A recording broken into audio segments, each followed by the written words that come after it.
Eh bien, salut à tous, c'est Iron T-Rex, j'espère que vous allez bien et que vous avez passé de bonnes vacances. Pour ma part, oui, et cela explique mon inactivité, je m'en pardonne, mais bon, je vous avais informé un peu plus tôt avant les vacances. Donc ça fait 2 mois que j'ai pas fait de vidéo, et voilà, je m'en pardonne encore, bon, je le répète, je me répète. Mais bon, c'est pas le sujet de la vidéo, comme vous avez pu le voir, j'ai envoyé à plusieurs chaînes communautaires. Ça va être comme sujet, en fait, 10 anecdotes what the fuck sur la Seconde Guerre mondiale. Alors j'ai tout de suite commencé. J'ai juste vous introduire avec le gameplay. Donc c'est un gameplay sur Code 4.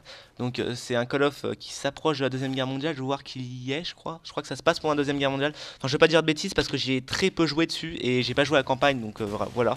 Je vais pas dire de la merde sur ce jeu. En tout cas, il m'a vraiment plu.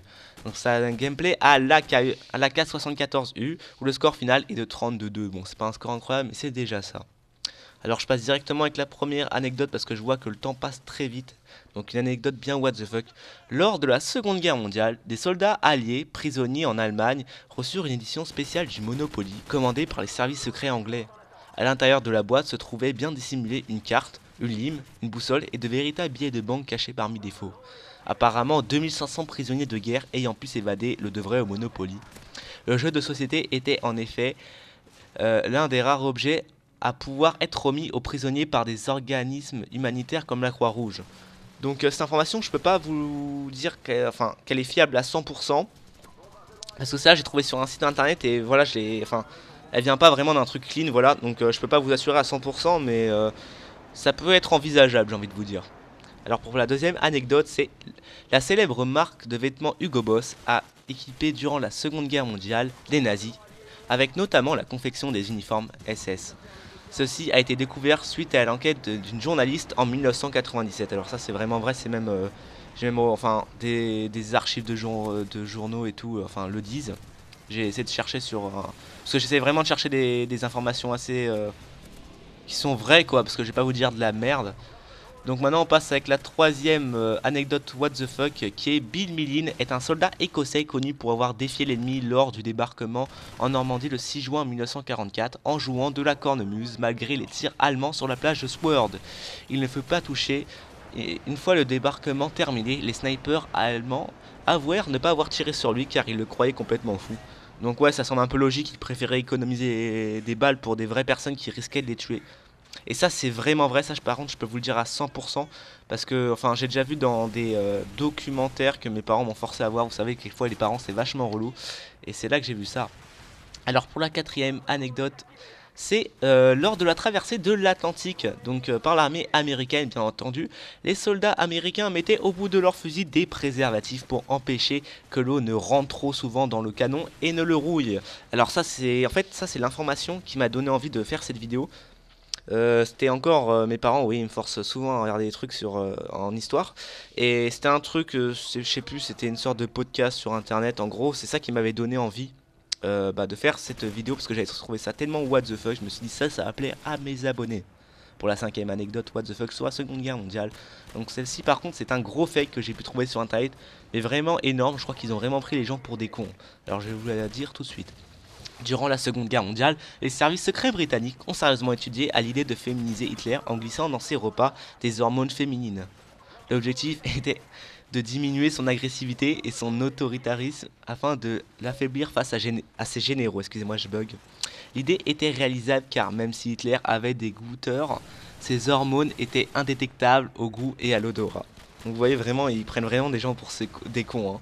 Qui va aller croire ça, franchement? C'est impossible. Pour la sixième anecdote, Jack Churchill était un officier britannique qui utilisait comme arme de prédilection son sabre écossais. Donc voilà, c'est un officier britannique, mais au départ il vit en Écosse, vous voyez ce que je veux dire quoi. Et un arc lors de la Seconde Guerre mondiale. Donc il se battait avec un sabre et un arc, c'est assez chaud quand même. Donc dès le début de la guerre, il a battu dans une embuscade un officier allemand d'une flèche.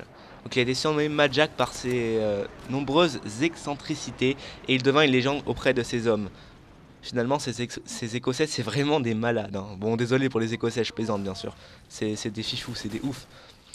Pour la septième anecdote, donc, dans chacune des résidences, Staline dormait alternativement dans 3 chambres minimum identiques aux portes blindées pour le protéger d'un éventuel assassinat qu'il redoutait plus que tout. Il avait également de fausses résidences Et pour que le leurre soit complet, quand il se déplaçait, plusieurs voitures identiques l'attendaient et prenaient toute une direction différente. Donc c'est parce qu'il y avait vraiment pas mal de personnes, même en Russie même, hein, bien entendu. C'était des attentats par les Russes. Il y a déjà eu plusieurs attentats, mais à chaque fois ça n'a pas marché, voilà. Parce que c'était vraiment un mec assez atroce, hein, Staline quand même. Enfin, de ce que j'ai appris en histoire. Pour la 8ème anecdote, donc un projet pendant la Seconde Guerre mondiale proposait de fusionner provisoirement la France et le Royaume-Uni pour créer l'Union franco-britannique. Donc ça c'était au tout début, avant que la France soit complètement envahie. Pour la 9ème anecdote, et donc l'avant-dernière, pendant la Seconde Guerre mondiale, le fonctionnement complexe des WC à bord du U-Boat, donc c'est un sous-marin allemand, fut responsable de la perte d'un sous-marin qui se nomme bon l'U 1206. Je pense que vous vous en foutez complètement du nom, mais c'est pas grave. Donc en fait, je vais vous expliquer pourquoi. Il y a une mauvaise vanne de purge qui fut ouverte et provoqua une voie d'eau aux conséquences désastreuses. En gros, le sous-marin il réussit à refaire surface en catastrophe où il fut achevé par 2 chasseurs bombardiers alliés. En gros, l'eau a débordé des WC, je sais pas, parce qu'il y a une vanne qui a été mal ouverte et donc le sous-marin a pris l'eau, mais il a pu remonter très rapidement et il s'est fait couler directement par des chasseurs. Voilà. Et pour la dernière anecdote, lors de la deuxième guerre mondiale, donc la guerre du Pacifique. Enfin, c'était un petit peu après, ça, c'est pas vraiment la deuxième guerre mondiale. Lors de la guerre du Pacifique, on va dire, 3 navires militaires américains furent détruits par des kamikazes japonais. Donc, je vais m'expliquer. Au lieu de faire feu sur les bateaux militaires, les aviateurs japonais fonçaient avec leurs avions droit sur les bateaux et leur rentraient dedans. Et donc, le pire de tout, c'est qu'ils ne sautaient pas de l'avion. Voilà pourquoi je dis que c'est des kamikazes. C'est vraiment des malades. Voilà, donc j'espère que vous avez aimé cette vidéo. Voilà, n'hésitez pas à partager, à aimer, ce serait vraiment sympa. Et pour ceux qui voient de chaîne communautaire, allez sur ma chaîne principale. Allez, tchuss les gens!